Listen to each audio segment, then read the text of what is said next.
മത്തായി സുവിശേഷം 17-ാം അധ്യായത്തിന്റെ 15-ാമത്തെ വാക്യം. കർത്താവേ, എന്റെ മകനോട് കരുണയുണ്ടാകണമേ. അവൻ ചന്ദ്രരോഗം പിടിച്ച് പലപ്പോഴും തീയിലും പലപ്പോഴും വെള്ളത്തിലും വീണ് വല്ലാത്ത കഷ്ടത്തിലായി പോകുന്നു. കർത്താവേ, അവൻ വല്ലാത്ത കഷ്ടത്തിലായി പോകുന്നു. നിങ്ങൾക്കറിയോ, +2 കഴിഞ്ഞിട്ടുള്ള ഒരു 10-70 പിള്ളേരെങ്കിലും ഫിക്സ് വന്നെന്നും പറഞ്ഞുകൊണ്ട് പേരൻസ് എന്നെ പ്രാർത്ഥിക്കാൻ വിളിച്ചിട്ടുണ്ട്.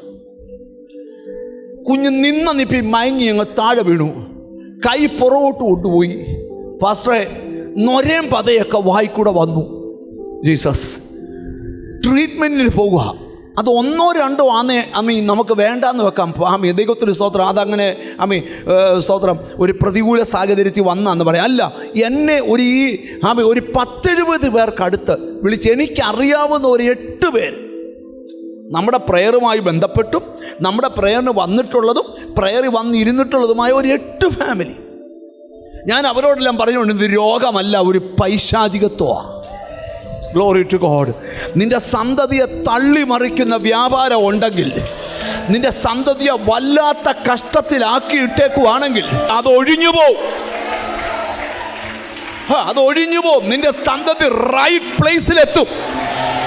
എളിയവനെ പൊടിയിൽ നിന്നും ദരിദ്രനെ കുപ്പയിൽ നിന്നും ഉയർത്തി പ്രഭുക്കന്മാരുടെ ഇരുത്തുവാൻ കഴിവുള്ള ദൈവം നിന്നെ ഒരുക്കിയ സ്ഥലത്ത്. ഇനി നിങ്ങൾ ഇച്ചിരി ഗഹനമായിട്ട് ശ്രദ്ധിക്കണം. ഈ ദൈവം എന്തിനാണ് നമുക്ക് മക്കളെ തന്നിട്ട് ആ മക്കൾ വേണം ഒരു പ്രായം കഴിയുമ്പം മാതാപിതാക്കളെ പോറ്റാൻ. എന്ത് വേണം?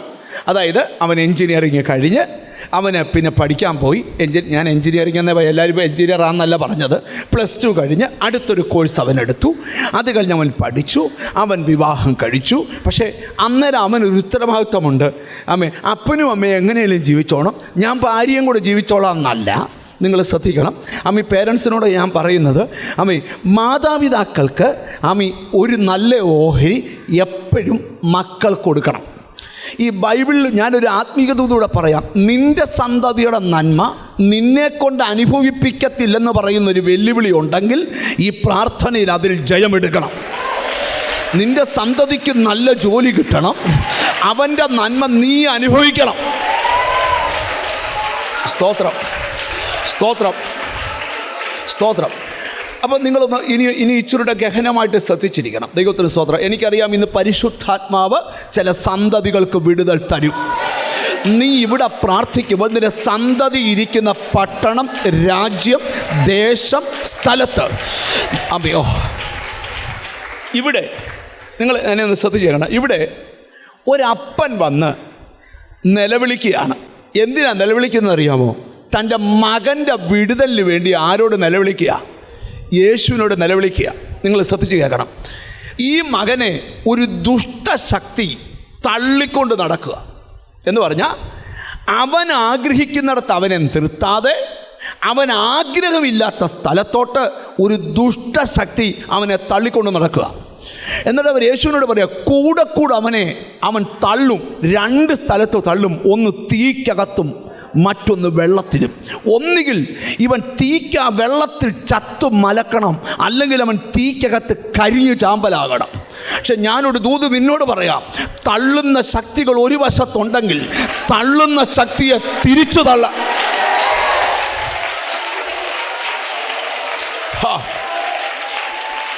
Glory to God, glory to God.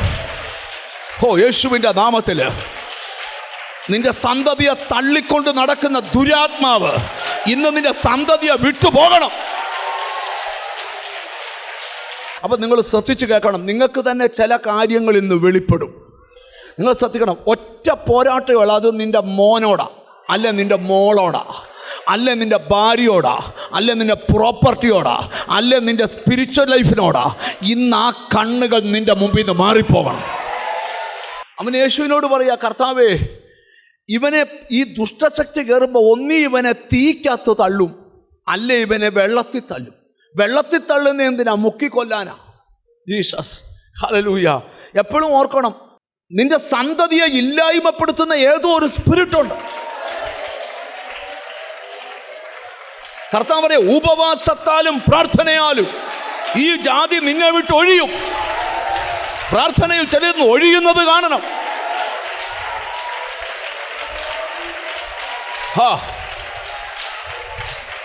ഞാൻ ആത്മാവിൽ കാണുക, നിന്റെ സന്തതിയുടെ തീരുമാനങ്ങൾ മാറാൻ പോവുക. അവർ നിന്നോട് നല്ല തീരുമാനങ്ങൾ പറയാൻ പോവുക. നീ എങ്ങനെ പ്രാർത്ഥിച്ചോ, എന്ത് ഉപവസിച്ചോ, അങ്ങനൊരു മറുപടി നിന്റെ സന്തതി. അപ്പൊ പിശാചിവനെ ഉന്തിക്കൊണ്ട് നടക്കുക. ഇതല്ല ഇവന്റെ ഫ്യൂച്ചർ ആണോ? 6000 ദുർഭൂതം കയറിയ മനുഷ്യനെ, ഒരു ചെറുപ്പക്കാരനെ ഭൂത ഉന്തി തള്ളി ഒരു കല്ലറയുടെ പരിസരത്ത് നിർത്തിയേക്കുക. അവനെ അവിടുന്ന് വെളിവിടുകല. യേശു അന്ന് എന്തിനാ? അവന്റെ കെട്ടടിച്ച് ദക്കപ്പൊല്ലി ദേശത്തെ ഉണർവുണ്ടാക്കാനാ. പിടികിട്ടിയോ? മനസ്സിലാകാൻ പറയാം. നിന്നെ സന്തതിയെ ഉന്തിക്കൊണ്ട് നടക്കുന്ന ആ സ്പിരിറ്റ്, ഇന്നത്തെ തള്ളിമറിക്കുന്ന ആ സ്പിരിറ്റ്, ഞാൻ ആത്മാവിൽ കേൾക്കുന്നൊരു ശബ്ദം പറയാം. ആത്മാവിൽ കേൾക്കുന്നൊരു ശബ്ദം പറയാം. ഈ വർഷം തീരുന്നതിന് മുമ്പ് നിന്റെ സന്തതി കറക്റ്റ് സ്ഥലത്തെത്തും. ഇരിക്കേണ്ടിടത്തിരിക്കും. ദൈവം അനുവദിച്ച സ്ഥലത്തിരിക്കും. Glory to God. ആരും പ്രവചിക്കേണ്ട, അല്ലാതെ തന്നെ പോരാട്ടം പോയെന്നറിയാൻ പോവുക. സന്തതികളുടെ വിടുതൽ നീ കാണാൻ പോവുക. നിന്റെ സന്തതി നിമിത്തം സ്വന്തമല്ലാത്ത രാജ്യത്ത് നീ രാപാർക്കാൻ പോവുക. പ്രവചനമാണ് ഞാൻ പറയും. നമ്മുടെ പിള്ളേർക്ക് വല്ല കുഴപ്പമുണ്ടേ നമ്മളത് ആരോടും പറയത്തില്ല. പറയുമോ?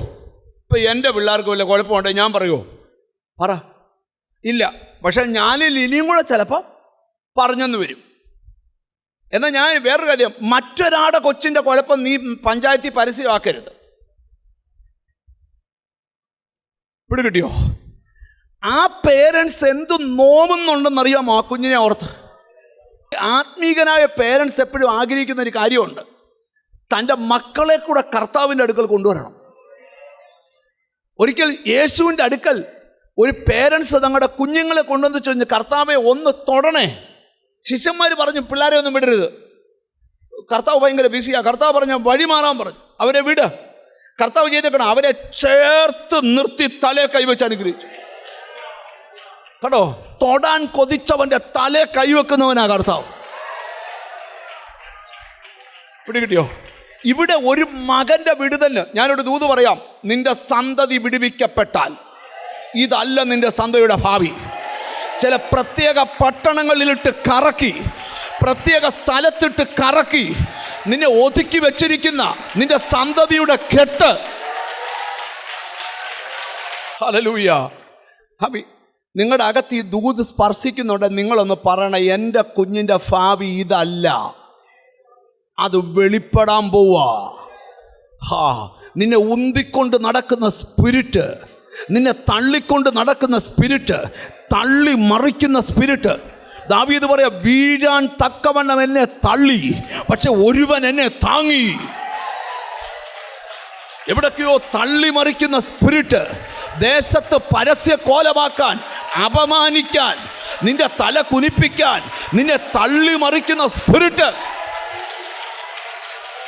ഇയ്യോബിന്റെ വീടിനെ, സന്തതിയെ പിശാച് തകർക്കാൻ തീരുമാനിച്ചപ്പോൾ ചെയ്തത് എന്താന്ന് കേൾക്കണോ? പിശാച് കാറ്റിനെ ഇളക്കി വിട്ടു. എന്തോ? കാറ്റിനെ ഇളക്കി വിട്ടു. ആ കാറ്റ് വന്ന് ഇയ്യോബിന്റെ പിള്ളേരിരിക്കുന്ന വീടിന് ചുറ്റും അടിച്ചു. ആ വീട് പമ്പരം പോലെ കറങ്ങി ഇയ്യോബിന്റെ പിള്ളേരുടെ മേൽ വീണു. 10 എണ്ണവും ചത്തുപോയി. ഞാനിനി ഒരു ദൂത് നിന്നോട് പറയാം. കണ്ണിന് കാണാൻ വയ്യാത്ത ചിലതിനെ നിന്റെ സന്തതിക്ക് നേരെ ഇളക്കി വിടുന്നുണ്ടെങ്കിൽ, ഈ പ്രയർ കഴിയുമ്പം നിന്റെ സന്തതിക്ക് ചില പോരാട്ടങ്ങൾ അഴിഞ്ഞിട്ടുള്ള വഴി തുറന്നു വരും. എന്നോട് കർത്താവിൻ്റെ ആത്മാവ് വരെ ചിലതൊക്കെ വിട്ടുപോകാൻ സമയമായി. ഇന്ന് മനസ്സിൽ പ്രാർത്ഥിച്ചുകൊണ്ടിരിക്കണം, ഇതിനകത്ത് പ്രാർത്ഥന ഉയരണം. ഈ ചില മാതാപിതാക്കൾ ഈ പ്രാർത്ഥനയിലും പറയുന്നൊരു കാര്യമുണ്ട്, എൻ്റെ സന്തതികളിൽ നിന്ന് വല്ലാത്ത കഷ്ടം മാറണം. വല്ലാത്ത കഷ്ടം എന്ന് പറഞ്ഞാൽ എന്തുവാ പറയാം?